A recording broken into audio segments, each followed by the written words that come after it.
do the self-discovery work to really understand what are the deepest drivers for me that make me come alive. Like whether it's, like we developed a whole body of work around these things we call sparketypes, which are archetypes or imprints for work that makes you come alive. That's an important thing. Like, what are your values? What are your beliefs? What are all the different things that kind of like are core to who you are non-negotiable. And when you say yes to them and align the way that you move into the world, everything kind of works better and you feel better.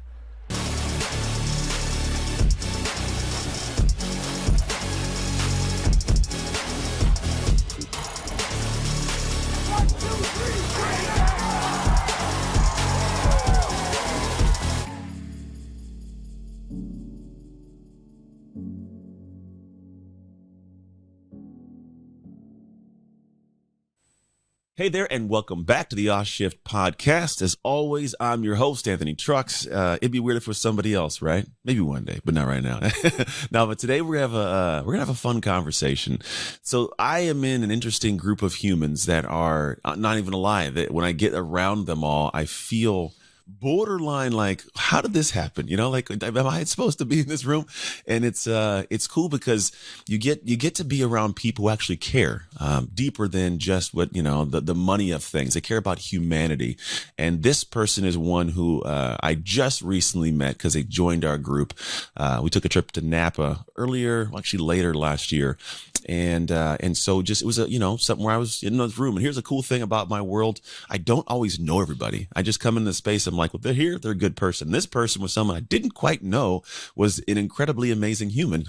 Just knew this person in the brief interactions to be a warm human. Like there's a calm and a peace to them. And then once I got a chance to find out who they are, I'm like, this is a baller. This is a powerhouse of a human with a humongous heart and is impacting the world and has been for many, many, many years doing what they do. And so today when we hopped on, we're like, what are we going to talk about? I'm like, I don't know. Let's just see the conversation goes. And this person's an author, as you can find his books all over the place. One having been Sparked, which is one that I have, but I can't find it. I wanted to find it before I got on. Can't find it, but he's been everything you can imagine. New York Times, Wall Street Journal, Fast Company, Inc., The Guardian, Vogue, everywhere.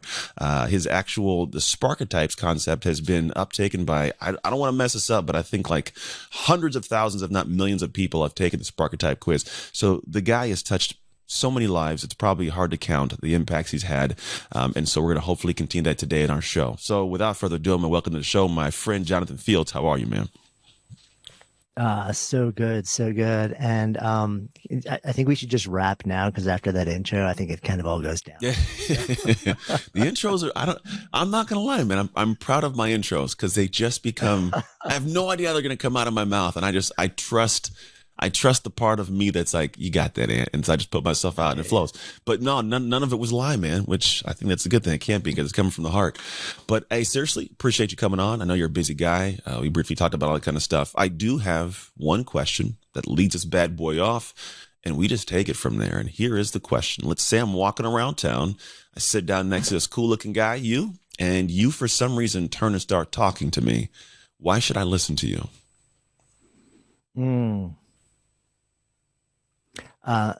So here's where my mind goes immediately. Don't listen to me. Like if I start speaking to you, it's probably going to be to invite you to start listening to yourself, to your heart, to the whisper that lies deep inside of you that you've probably been ignoring for a really long time.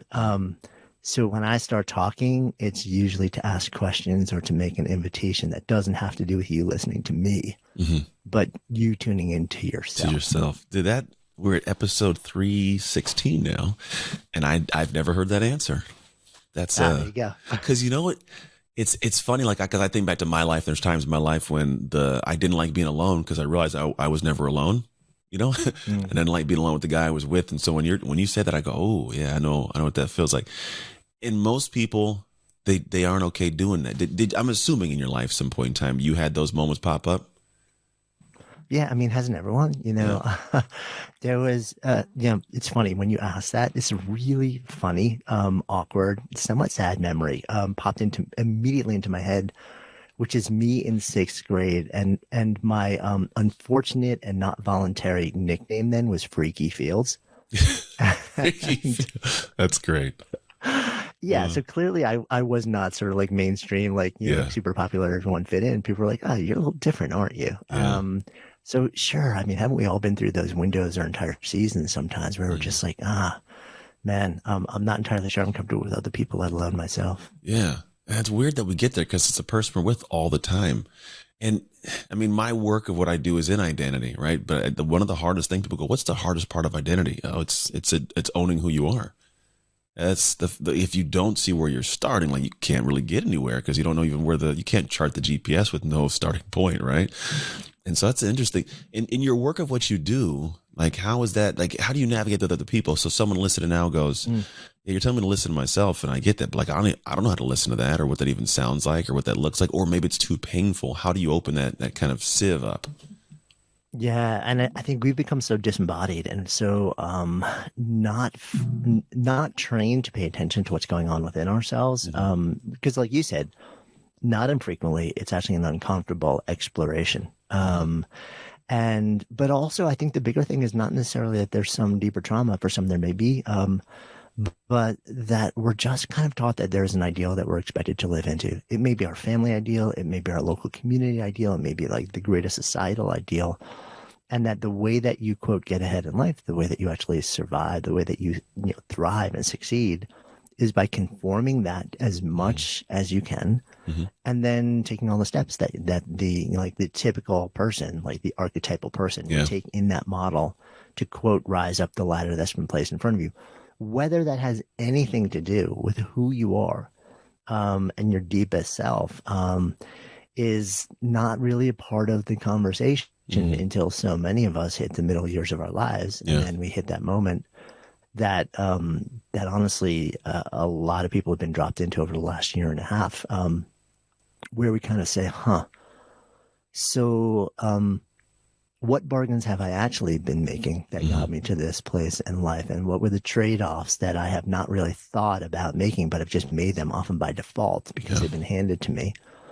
And do I want to keep making that bargain moving forward? And the process of asking those questions is not something that's taught. I mean, the work that you're doing, you're teaching people how to do that. Mm. But you didn't learn that when you were a kid. You No. didn't learn that in school. Like Mm-mm. none of us did. This is not part of a standard curriculum. So my sense is we don't ask those questions, A, because we don't know they matter, Hmm. B, because we don't realize we have the option to actually do something about it if we True. find an answer that resonates with us, and C, because nobody ever gave us a process or a set of tools Mm. that would help us navigate it.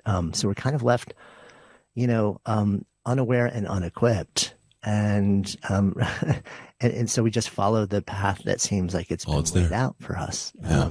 So we climb the ladder Yeah, and but don't question the ladder. no, Yeah. Yeah. It's weird. And it's funny because it at the same is. time, I think part of it is 100% we don't know how to ask. Like you said, we don't know how to ask the questions. We don't know how to handle that. How much of it do you think is tied to a human's desire to be part of a tribe and not be solo? Like to leave that, to pretty much ostracize yourself from your own Yeah, group. It's got to play in some role, you think? it's huge. It's huge. So, interesting research just popped into my head as you're asking that. And I've gone deep into the world of belonging and also the research around belonging. And it is a very clear, well-defined physiological and psychological need. Is one of the most primal needs Hmm. that we all have, is to belong, not the avatar of who we project ourselves to be, but the actual essence of who we really are. We need that to belong. Sadly, it's the avatar that normally gets accepted in, and the real us never actually feels that sense. Hmm. But we do have this really deep, deep need for people around us to see us, to know us, Yeah. and to be accepted. If you look at the research, a lot of folks say that, well, it's probably primarily grounded in survival. In back in the times, if you weren't part of a group, you didn't play a role in that group, and you sort of wandered outside, Hmm. it was going to be harder just to stay alive. But we still have that in us. We still have that yearning in us, and it guides so much of how we conform ourselves, like to be, because we want people to sort of like say, yes, you're part of Yeah. us. Never realizing it's not actually the real us that they're saying yes to. Yeah. Yeah. It's the projection. Hmm. That's like Michael Singer's Untethered Soul kind of thing. Like No. I'm me back here, and that's the guy over there, and hey, go do that. And you're watching yourself do things, and And yeah, I think that may be Yeah. definitely part of the voice. Well, I mean, isn't that why, like you can look at people and say, well, oh, but you're part of this group, or you're part of this community, you're Yeah. part of this congregation, you're part of this like organization, or you're an employee, and whatever it may be, and you're surrounded by people, and you go out and you do things with them, and you're on a team with them, and yet you're telling me that like you don't feel like you have a real genuine sense of belonging, Mm-hmm. and from the outside looking in, it's inconceivable. But from the inside looking in, you know that the identity that people have been saying yes to is not actually you. Mm-hmm. Yeah. So you're still on the outside, even though, like the facade that you wear is on the inside. Mm-hmm. It's true. That's why someone, yeah, you take me right back to the very first question. You're going to make me have to ask myself and talk to who are you, make me think. And that's a scary thing for a lot of people. And I think it's also, this is the world we live in now. We talk about, being part of tribes. It's so like delineated now. It's like, you're vaccinated, you're unvaccinated, you're a Republican, you're a Democrat, you believe in, transgender, you don't. Like these lines get drawn so hard. And then I feel like sometimes people, they draw a line somewhere, making a choice. And I don't know, this is my wife and I's conversation. I don't know if people fully believe in what it is, but they made a choice. They fight for the choice more than whether or not the choice was right. Does that make sense? Yeah, and there's really interesting research around that. If you look at Robert Cialdini, who published sort of like the seminal book on influence. Mm-hmm.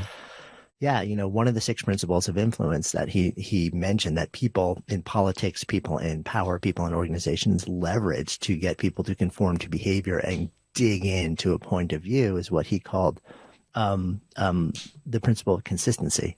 We as human beings, there's something weird in our brain that says, if we make a statement or take even the tiniest action that says this is what I believe or I support this particular thing, we want to be seen. We want to see ourselves and we want to be perceived as by others as being consistent with that initial thing. Even if like 5 steps in or 5 actions in, evidence starts to come to us that says, oh, actually you were wrong. Mm-hmm. Like the thing that you said yes to initially because you kind of thought like, yeah, I think that's where I land. Yeah. It's getting crystal clear. It's like, oh no, actually the reality is that wasn't right. The urge to be seen as consistent is so strong and so deeply embedded in us that we will keep down that path and we will fight for it, even when we know inside that it's actually not the thing we really believe in anymore. And part of the reason is because we want to be seen as consistent, but we want to be seen as consistent within the group or community of people who are taking similar actions and making similar decisions, again, because we were terrified of being cast out. Yeah. And that keeps us just increasingly polarized, and it's the state that so many of us find ourselves in now. Consistently. I never thought of it in that connection. It is a scary place to get stuck in because my inherent question when you're saying that was like, why don't people change it then? Like I think for me, I pride myself, not back before, but I pride myself now on the fact that I can go back and be like, Anthony last year was stupid. I don't know what he was thinking. Like 5 years ago was dumb, right? And I don't know how I got to that point, and I don't know where, but I think it helps my marriage. It definitely helps my parenting when I'm like, I was wrong about that, But I find that actually it connects me deeper to my tribe. Like when I can be the guy that I can be like, hey, I was wrong. I found that like the people closest to me appreciate that. I'm not stuck in my way, and I find that because of that, they don't mind telling me more of the things that they see going on that I could fix or adjust. With that knowledge, like, why don't more people lean into that? Why wouldn't somebody? Yeah, but if you think about it, so who are the people you surround yourself with? They're very likely people who a sacred value to them is actually holding themselves open to testing their beliefs on a regular basis. True. Yeah. And to change. So it may be that part of the fundamental ethos of the people that you hang out with is let's have a conversation. Yeah. And I may feel strongly about something, but I'm also going to intentionally hold myself open to the possibility that you may have a point of view which is contrary, that may actually let me learn something about myself. I mean, you in particular, you have changed so many times, right? You've been through so many seasons of life that if you grasped, I mean, we know what happened when like you would grasp onto something and say like, this is it, and refuse to let go, it just leads to suffering. So it's like, you have this history in your own life, in your own experience, where you know the pain that eventually unfolds if you hold on to a past model of the world that no longer serves you, and it's brutalizing. So you've experienced that. So my guess is like you have sort of like learned to just constantly test your assumptions. And I wouldn't be surprised if the folks that you surround yourself with are folks that are similarly minded. Yeah. So it's almost like, it does carry true because the tribe is kind of like, wasn't that like a weird little circle snake eating its tail? But it's true. Yeah. I guess it ends up being that I've chosen those people, right? Those are the ones, because I also know like I will cut people off, not like, you're out of here, but like I just, I find a way to respectfully not answer your, emails and calls if it's like I've said something or seen something like, it's incongruent, or maybe this person doesn't take feedback well, or, or just, they don't tell me the truth. I've actually left groups because I've been like, hey, tell me what do you think of this thing? I know it's not good. And they're like, oh, it's amazing. I'm like, we can't hang out. Like I like it, but it's not going to work at that level. I like these conversations because I'm hoping people are grabbing little nuggets and not getting we'll call it the ego to rear up, which is, this isn't me. They're not talking about me. Because I think we all have these moments. And to be honest, I think you have to curate those individuals. How would somebody leave, like in your experience, let's say leave the group that is not in line with where they want to go, which let's say for this conversation purposes is a place where I can talk, express, and grow and build, right? How would somebody leave that bubble and be in, we'll call it that limbo of like, it's just me, and then build into that new kind of group or new community, new tribe? Man, honestly, I don't know if it really happens that way. It's my sense is it would be really cool if we were equipped sort of like emotionally, psychologically to step into the abyss as the next move rather than to just step into the next community. Yeah. I don't think many people actually operate that way. I don't think like we're equipped to handle that very well. My sense is the way it normally happens is somebody finds a much better aligned group of people. And then rather than stepping into the abyss of let me just like figure this out and then go in search of another group, they don't actually leave the current group until they find the next one. And in no small part, I sometimes think the reason for that is because they don't actually realize how poorly aligned they are with a group or community until they actually see a different group of human beings with like, oh, the juxtaposition like, of it. I can't wait to be in conversation with them. They're honest, they're open, they're interested in things I'm interested in. We share values and beliefs. And that experience is actually the thing that makes them look at their current experience and say, oh, I actually don't have any of this. And I thought I was okay. But what I'm realizing is that I was really missing something. That makes sense. I mean, I'm curious how that's been for you, because I know you sort of like, like you had this interesting evolution. Yeah. Well, when I think back to me going through life, there always was a group I was part of. There are a few times when I was ever solo. There was the hiatus, there was a window of time when I was actually like we'll call it before my biggest, most intentional shift to become this guy I'm building in. There was moments where I did have like people I'd hang out with, things I would do. And at one point I was like, I'm done with it all. I swore off women and people. I stayed at home and stared at a wall and would ask deep questions. The interesting thing is though, I had the ability to find tribes online. Now I hadn't entered into them. I hadn't reached out. And in fact, there was a point in time where it was the event I wanted to go to, and I had it on my tab and it sat there for 3 weeks and I didn't want to apply because I thought they may not accept me. And I'm just this lowly football guy. And so for a good chunk of time, I just didn't even apply for it. Didn't even try to enter the group, but I had left that group, but I didn't actually go anywhere. I just sat at home with myself. But that was one rare time. Prior to that, every time was like football or friends or whatever it might be. So I would definitely say it rings true in that aspect. But like, think about it this way, like there's people nowadays when they have like friends that, the weird circles, they'll leave and they'll go to the gym. For some reason, I feel like people go to the gym and find themselves by themselves. Like, is there something in that where if you have like a place that's like your stopover, it's distracting you from that it could be okay? Because then you do find your friends at a gym and you go hang out and then it progresses to a new conversation or relationship. Yeah, I mean, it's interesting, right? I think it all depends on how and whether we've cultivated the skills to be okay with ourselves. I'm somebody who's a little bit weird in that I'm actually really good with solitude.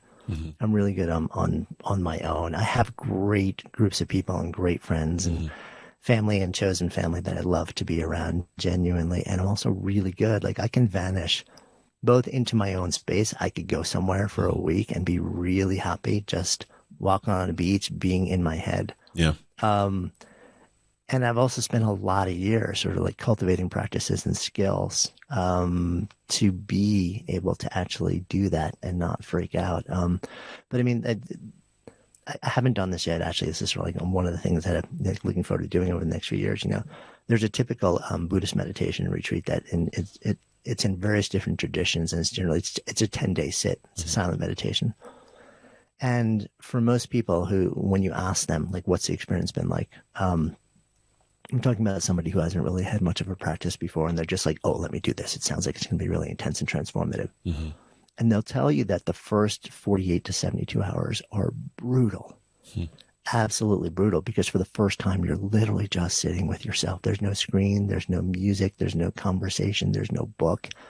You're literally just sitting with your thoughts, and you have no idea how to handle them. And then what comes up? And then there's like this transition into, you know, like not fighting them as much, but just acknowledging that they're there, and not beating yourself up for what you're saying, but just saying, okay, so let's just see what emerges, and breathing into it and being with it and not trying to make it go away, but actually cultivating this skill to be with whatever comes up. And I think that's a huge thing for so many people is, you know, we don't have the skills or the practices to be with whatever comes up, whether that's joy, whether it's pain, whether it's suffering, whether it's love, whether it's celebration, whether it's savoring. Yeah.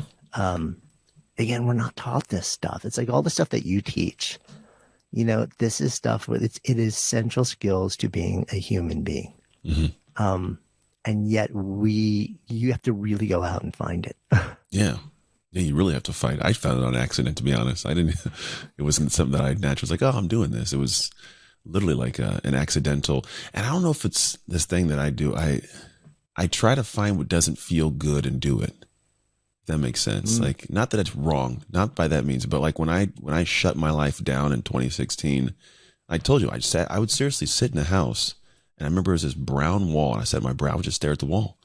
There was no music, there was no nothing, and I did what you said. Now I haven't been able to do. I haven't done like 3 days. I can't say that I could do it, but I grasp what you're talking about, because that was a very hard time, probably one of the most draining times that I can recall. Not from a stance of energy, but just like sheer like soul. Like it was just you're asking questions. I would find myself answering questions and crying to myself in a room alone in my thoughts. But to your point, like I'm really good alone now. Like you can leave me here and I'm happy. But how much of it do you think is tied to the person's ability to endure pain, and also how much a person likes themselves?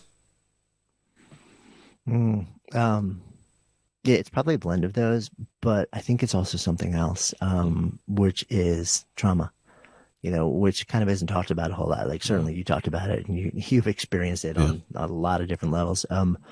I had a recent conversation on my podcast with Bessel van der Kolk, who wrote the book called The Body Keeps the Score, which has been the number one selling nonfiction book for like the last 2 or 3 years. And not surprisingly, given sort of like the state of the world.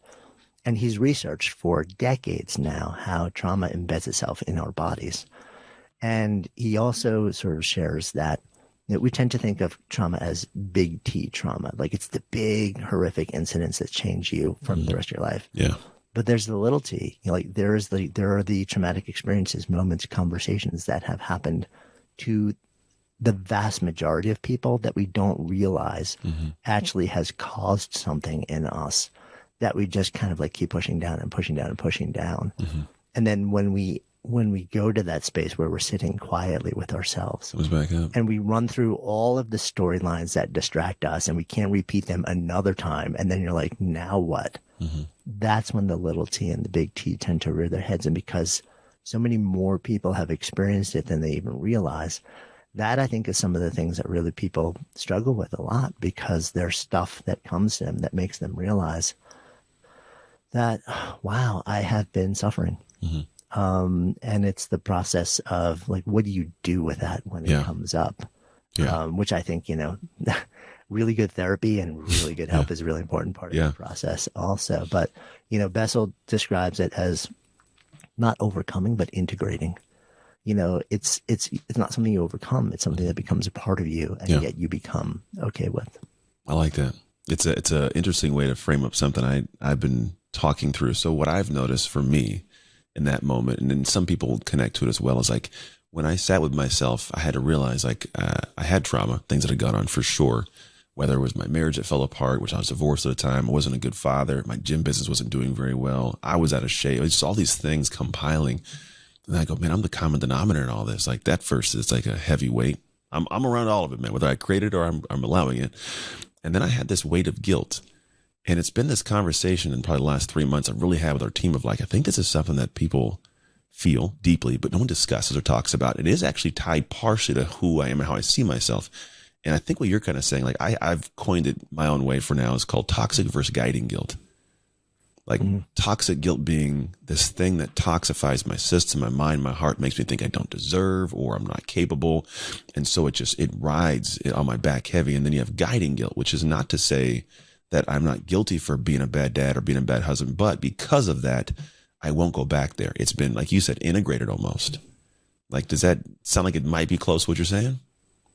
Yeah, I think it is. And I go back to like Bessel, who basically was saying like one of the devastating things about trauma is that it makes you stuck. You can't move forward. And one of the emotions that you actually feel is shame.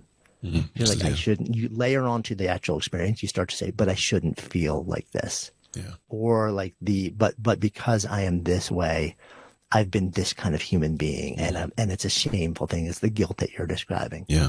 But it's sort of like, and there's definitely a process of like, how do you navigate that in a way where it's like, yes, I've been through this. Yes, it's been devastating. Yes, there are probably things about myself and things that I have, like decisions I made and behaviors that I've taken like based on it that I'm not like, I don't love. And still I'm alive. I'm in this moment in my life. How do I move forward? Like assuming that I have the ability to do that and make different decisions and take different actions, and step into a different sort of sense of who I am, not forgetting it, integrating it, Yeah. but letting it inform me rather than like just kind of continuing to tuck it away. Because if you keep tucking it away, that guilt that you're talking about never turns into, what was the second phrase? The guiding guilt. Yeah. I call it guiding guilt. More of a constructive thing. Yeah. Yeah. Which is how I've used it for my world. I literally I was not a present father. I wasn't a great husband. And so, I mean, I've remarried my ex-wife of an amazing marriage, but a lot of that comes from moments when she needs something. Like, for example, today she wants to go get a new vehicle, and I had on my docket some filming to do. I could do it different times, but like in the past, I'd be like, no, I don't, I got stuff to do. Right. And so because of that guy, what he used to do, I'm like, nah, I'm not gonna be that guy again. The video hitting record can wait. Right. So I'm gonna go help her and do this thing with her car. And so that's what I would call like a guiding guilt, because I know in the past business took precedence. This was the thing. You were second. Right.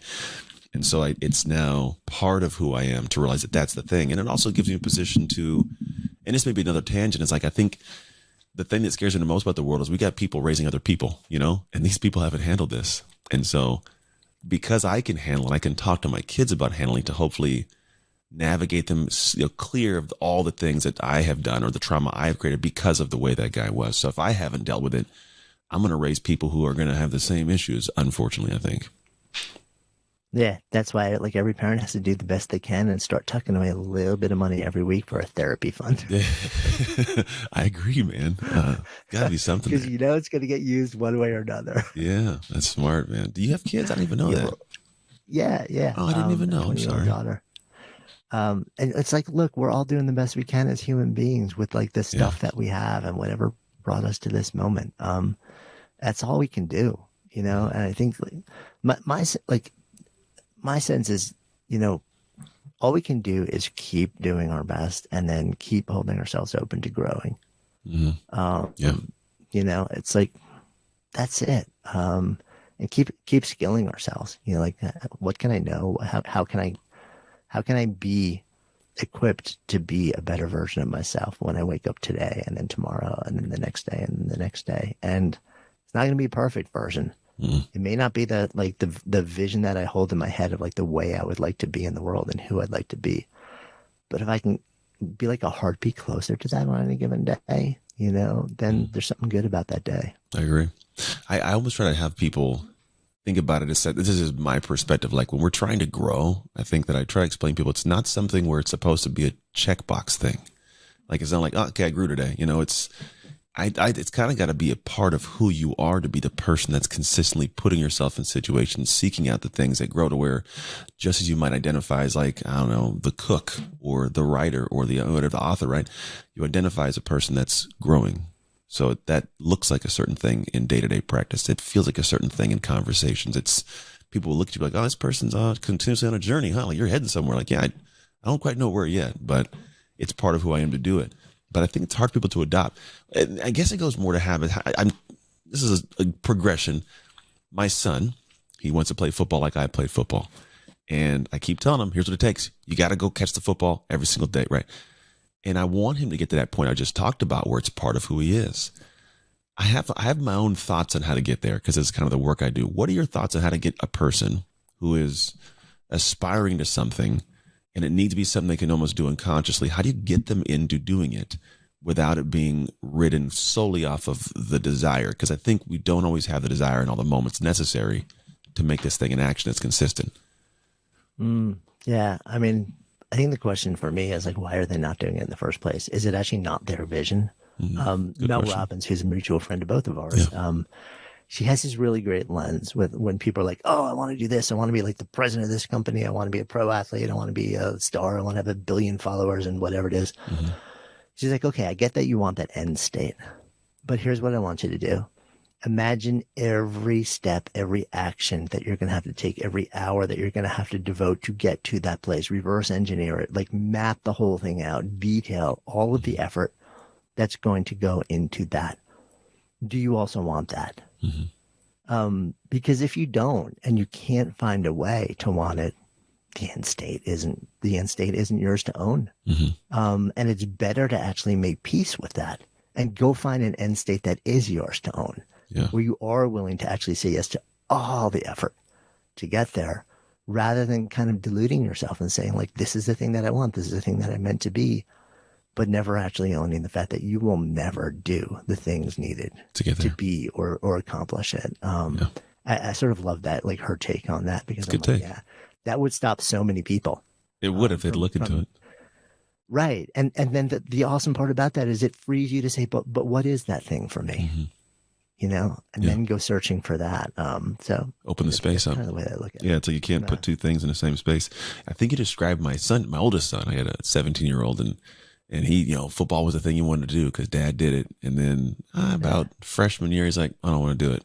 And I was glad that he was able to say, I don't want to do it, and he does track now. And my youngest son, because of my oldest son, I told him, like, well, if you want to go play the piano, man, I don't care what you do, just you gotta do something. You can't just sit around the house and play video games all day. We're not going to do that. So like, what's the thing? And so, boxing, he tried boxing and then soccer, and he did come back himself to football. My oldest son came back and he's track, right? But it's interesting because they both have this aspiration to do this thing. And my wife and I throw the seeds out, go do this. But when it comes to it, they don't do it. And here's where I can tell that it's an oddity. When they show up to compete and don't do well, it eats at them. So I'm aware that it's what you want because it ate at you. And we're never the parents that are like, you suck, what were you doing? Like, I'm like, hey, seriously, I don't have to live vicarious. I did it. But it's like, I'm aware of there are people who have a true desire for this thing, but they can't get themselves to click into what it needs to be done to get that. And I don't know sometimes how you get a person to do that. Yeah. So here's my question though, like with that example you just gave. Yeah. Are they upset with themselves because they haven't won, or are they upset with themselves because they have not performed at a level of competency that they kind of know in their heart that they're capable of if they really, really worked hard? Competency. Because they're two different things. I would say competency. We've never been a family, and it's really serious. Like if they lose, like I'm cool. Like I've always, even when I coach, I'm like, we are not out here to win championships. I'm trying to grow young men, young women. Like I want you to learn the microcosm of the world in this space, we'll call it, of sports. It's just a great way to interact with humans, to handle hardships, to handle success, to learn to communicate, take feedback, and not feel like it's an attack. These little things, that's always been the goal. So like when my son goes out and like he drops a football, he's mad they dropped a football. I've never had them lose a game and be like down, right? They're not crying. They're like, all right, where's the snacks? And they're fun. They're fine. But if my son, missed a hurdle on his hurdles, or he didn't, get the time he knew he could have done, or lost to a kid he beat before, and he didn't perform well, like he knows, so that's the kind of thing. and I can see it on them. Like, why can't I get myself to do what I know I'm supposed to do? Yeah. And I think also, I think sometimes like these days too, we live in a society where there's so much distraction. I mean, when you and I came up, FOMO wasn't really the thing that it is now. No. You know, because we didn't have the ability to just in the blink of an eye, literally in any given millisecond during the entire 24-hour cycle of a day, know exactly what everybody else in our universe was doing. Yeah, ever. It just it didn't exist, you know, and now you do. And now you're like, well, I could, you know, I remember like to this day, like I wish I was a good drummer, but I took drum lessons for, you know, like a hot minute. And then my friend Jeff invited me over to play. I was like, drumming versus Jeff, like doing the exercise, and I bailed on the drums. And I'm like, you know, and that was like in the early days when there was none of this stuff. And I'm like, now if it was like, well, there's like 16 different people doing these awesome things. Yeah. I think we're, like we live in a society now where the force of distraction and opportunity, on the one hand, it gives us an amazing sense of possibility. We can do all these different things. Yeah. But on the other hand, it also, the pull to do all of them, or at least a large part of them on any given moment in time, distracts us from the level of from the need to go narrow and deep to accomplish competence and mastery in any one given domain that gives us this feeling of deep sense of accomplishment. Yeah. And I wonder sometimes if we're taking that gift away from ourselves or our kids or people around us, when simply because that's sort of like the nature of the way that society has become wired. Yeah. Because when I think back to that, I get chills. You're saying that because when I was able to just focus on the mastery of football, there wasn't this, but I also got to be able to know Forex, you know, and I also got to try to get to Guadalajara, take a picture on this mountain and the water, you know. That's got to be difficult. But for me, I could melt away into hours of just throwing a football in the air and running. And like there was nothing else pulling at me to say, hey, you should look at this. I never thought of it that way, that our kids partially get robbed at that. And then, there's so much opportunity, which actually leads to what we started before we recorded the conversation. Like, you have a ton of opportunity right now, right? There's so much to do that's so much more available, partially because of how you can put yourself out for the world to access you. Like, how do you navigate this in a stage where you've done so much, accomplished so many great things, and now opportunity sits in front of you and you know what you just told me, right? How do you kind of go through all that? Yeah, not nearly as well as I would like to. Any of us. You know, I'm human just like everybody else, right? And I'm a maker, right? So my fundamental impulse for effort is to make ideas manifest. I walk down the block. I'm like, I could create this, I could create that, showed up from the youngest days, you know, like when I was like literally cobbling together bike parts and turning them into Franken bikes, to eventually building businesses and companies, writing books, experiences, podcasts, media, all this stuff. Like, I love the process of creation. But part of that is I'm constantly sort of like teased by seeing all these different things to create. I have a mantra that I'm really, really, really trying to pull myself back to, because I haven't been sticking to it lately. And I know I'm happiest when I do. And that mantra is fewer things better. And when I can really devote myself to that for a chunk of time, I am my most nourished, my most grounded, my most centered, my most alive self. And for me, that's creating things. And for me, in its purest form, it's creating one thing. I will go deep into a single thing. Like, an example of that is, so I run 2 companies right now. Like, I write books, I do produce podcasts. And a couple of years ago, I decided to take a month off of everything at a time where I absolutely could not justify it. And I went out to rural Pennsylvania, and I lived in sort of like a partially renovated bedroom on top of an old roadhouse that had been converted into a luthier's guitar building studio. And I worked with him side by side, 13 hours a day, to learn how to build a guitar from raw wood, from materials. And like, there was no phone there. There was no internet. We were like in the middle of farm country. There was it was just me, my hands, the wood, the power tools, and this person standing next to me. And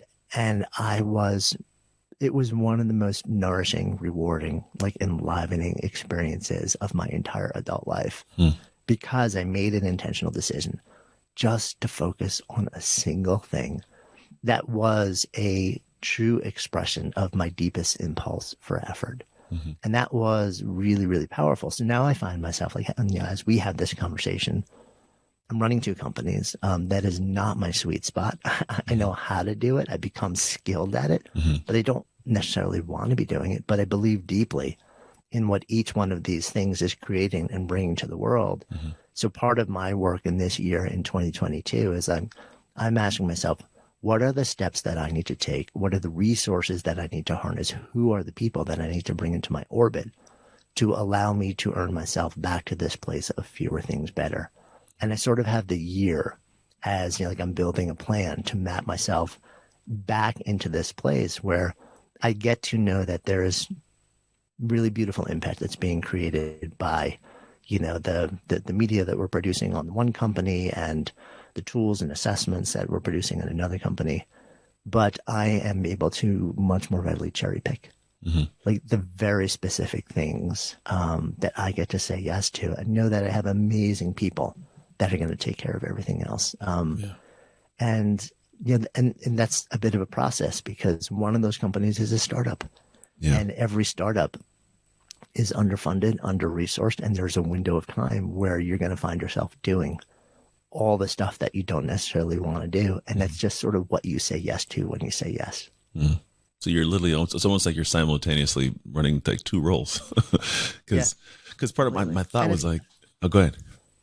No, I was going to say at the same time, like I'm a dad and a husband, and like there's nothing more important to me than that. Yeah. So I want to be really present in the life of my wife and my daughter. And like if I can't do that, then nothing else matters. The same way that you were just saying, like when your wife comes to you and says, like, "Hey, can we take a couple hours to go do this thing together today?" And it's meaningful to me. You're like, maybe in a past life, you're like, "No, I have a rigid schedule and I have to produce this thing." You're not kind of like, it'll get done, but like the relationship is actually the thing that's most sacred to me. Yeah, I'm the same way. I lost mine, so I got it. It's something I'm playing with the term now called hustle harmony. There's this thing where I don't know if everybody has this. I have this monster like of the creative. I like to create, to build, to do. I like to be in motion. I think humans we're happiest almost in motion, doing something, right? Because you also, like you just talked about, you didn't just go to the woods and sit there. You're like, I'm doing something. And that doing creates such a more immersive experience. But at the same time, I don't want to do it at the cost or sacrifice of my relationship with my wife or my kids or my health or my God or whatever it might be. And so finding that harmony, knowing that harmony is like, songs have harmony, but it's not the same beat the whole time. There may be the intro and then the change and the drop, right? I may have different instrument taking over for a little bit, but that peaceful place is where like I found like for me, there's no balance. It's just this desire to create and hustle, but I do that in harmony. And I think that's what gives me a little more peace. There's something to that, man. I like that. I'm gonna explore that a little bit more because I like the fact that you are creating, you're building things, right? But you've also created at a certain tick to where you've given yourself the opportunity to cherry pick, right? Most people don't have that opportunity right now. How would somebody create that, or do you kind of start the way you want to end? Because there's maybe two schools of thought. I guess one is like you got to hustle, got to grind, got to build, got to do that. Then you get to the point of having that, or do you find a way to do it the right way from the beginning?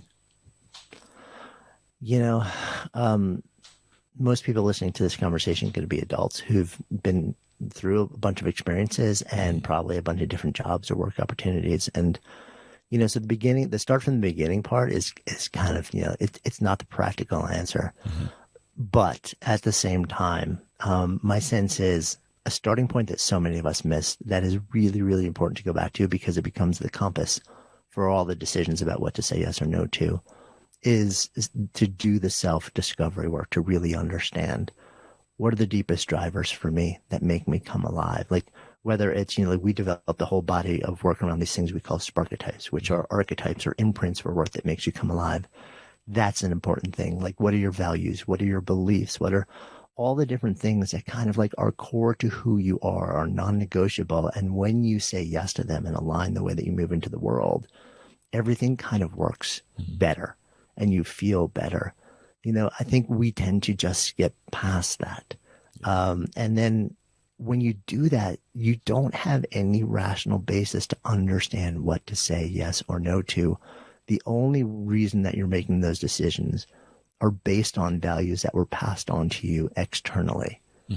And that maybe you just get really lucky and actually happens to align with who you really are and what you really believe. but often it doesn't. And then it's a matter of like, how do you restart, or how do you say yes to an opportunity or no to an opportunity if you don't know why you're saying yes or no? And to know why, you've got to do the deeper work to really understand what is inside of you that defines you, that needs to emerge, that you need to align your decisions and your actions with, which again goes back to so much of the work that you do also. Mm-hmm. Yeah, it's literally we craft things from the very get-go. I call it ideal identity, which is based on a certain state you're operating in. Like I think we have a state of identity that is creating. You create from your state, and if you want to think about what you want to say, the hustle harmony, there's a state you need to be in, or that's your version, not the world's, but your scaled version of what that looks like in real time.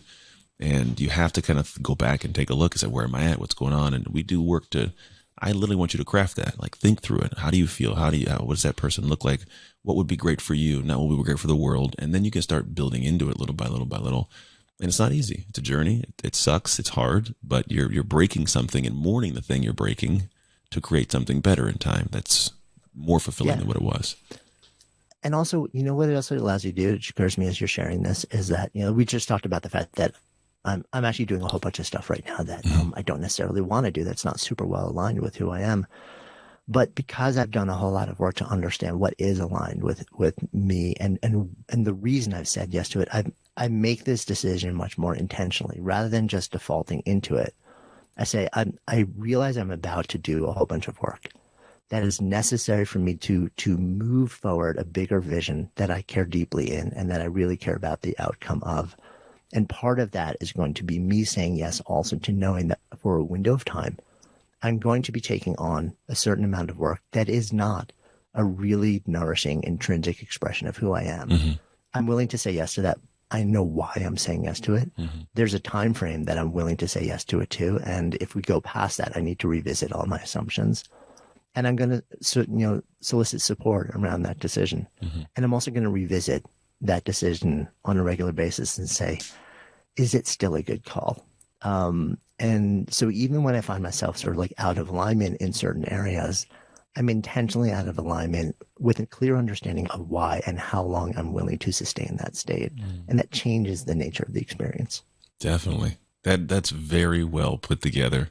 It's a step further than I think I've ever thought, in the sense of like, I just commit to doing it. It's going to get done. It's part of who I am as a guy that finishes, but I'm very selective on what I choose to start, like extras, So I never give it a time frame though. I've never actually sat down and said, if this takes more than 2 months, I'm done with it. I've always been like, all right, we've got to get it done because I committed to it. But because of that feeling, I'm like, I'm going to take this, give me about a week to figure this thing out. Because if I commit, it's got to get done. So I like the way you talk about that, because it's pretty much saying we can commit, we can get into motion, but we're not married to this at a level that's going to break my life or break my heart. I'm going to measure it and then make adjustments. Exactly. And I think I sort of look at everything as an experiment or a project. Mm-hmm. It's funny, the Good Life Project, which is the holding company for Good Life Project podcast, we're celebrating our 10-year anniversary this year. Mm. And I was just talking to my wife the other day, and she's like, this is actually the longest thing you've ever done consistently for 10 straight years. I mean, I've started companies that I've sold and they're still in existence 2 decades later, but I tapped out at 7 or 8 years. I sold them. Yeah. She's like, this is the longest thing you've ever said yes to, stayed in it, and continued to do. And I was like, it's no coincidence that literally the name of the company and our primary media property has the word project in it, because it baked in the freedom for me to just keep treating it as a project and checking in regularly and saying, is this serving the market and is it serving me? And if it is, I'll keep it going. And on any given day, if the answer to either question is no, and I can't figure out how to make it yes, then I have a different decision to make. I like that, man. I really have enjoyed this conversation, man. I love how your brain works. You got a lot of cool stuff in there, man. And it'd be cool to go sit in the woods and make a guitar with you one day. Just sit there and do whatever. That would be awesome. Where can I send people who want to find out more about you, immerse themselves in your podcast, your book, all that fun stuff? Yeah, I'm pretty much Jonathan Fields everywhere, like website at Jonathan Fields, all over social. And the podcast is Good Life Project, so you can find me talking and having conversations and stuff like that there. And then my personal website, Jonathan Fields. It really, and it all points to all the different places. So if you literally even just Google my name, you'll find everything. Cool. Yeah, no, that's how I found all the stuff. Usually I have these little forms like, hey, fill this out. Nobody does. So I just go and like Google things. So you were very easy to find, which is a good thing. Final question, man. You ready for it? Yeah. It's only one. Somebody asked me this one time at a Starbucks and it blew my mind. So I was like, that's a good question to ask people. Here's a question. What promise did God make to the world when he created you? All right. So when you asked me the first question, I kind of reframed it a little bit, and I think I'm going to do that with this too. Okay, I'm with it. In two ways. One, I don't necessarily experience God in the form of a gendered being, but rather more of a generalized energetic experience. Okay. The second is this. I see it as more of what invitation rather than what promise. And the invitation is to live into my truest self. And in doing so, maybe serve as an example for others to accept that same invitation. It's good. I think I've had one or two other people reframe it. And it's always one of those things where I always at one point was like, do I change the word with creator or something? I was like, no, I'm gonna do God. Cause the thing is I'm not the kind of person that ever is in the world of like, you got to believe what I believe. It's like, I believe this, it works for me. I actually like when people have different perspectives. Doesn't mean I'm adopt it, right? But I like to hear it. So I like the reframe on that. It's kind of cool to see it as like a different kind of space. And I never heard anybody say an invitation, because when you change that language, like, what am I invited to experience while I'm on this planet, kind of thing. Yeah, I get that. I like that. I like that answer, man. It's a good one. Yeah. I'm always like reworking everything. No, it's good though. I think that's the beauty of the mind. I think it's my way. I think that's what most people need, is sometimes not the explicit, but the implicit, how the brain works to see the things, to know there's another way to look at things and think through things. Because if you don't, then you're stuck in your own echo chamber of your mind, and there's only so much that can figure it out there, right? So expressing, expanding. Man, thank you for sharing your time with us, man. Thank you for letting us poke around in the brain and the head and the heart of yours. Thoroughly have enjoyed the conversation. Seriously. Those of you who are all tuned in, hanging out with us, thank you as well for hanging out. As always, seriously, I know we take something from you, which is time. And my goal is to give you something back great, which is nuances, nuggets, ideas. And Jonathan did not fall short of any of those. So maybe you go back and re-listen if you feel like you didn't get any, but I'm sure you did.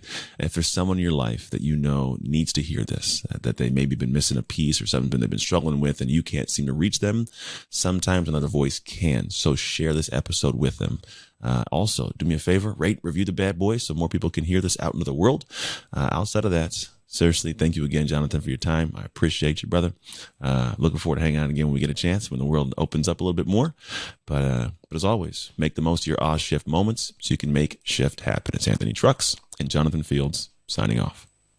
Hey, thank you for tuning in to the Oz Shift podcast. I pray that we gave something amazing to your life. And if you found this episode served you in some way, I would love if you could share it with people you know, people you love, as well as your community, because you never know who needs that simple little seed that can grow into something amazing for their life. And the actual training doesn't stop here. If you want your free copy of the show notes sent to you after every episode so you can get the major points consolidated down, simply go to textanthony.com and message the word notes. Till next time, make shift happen.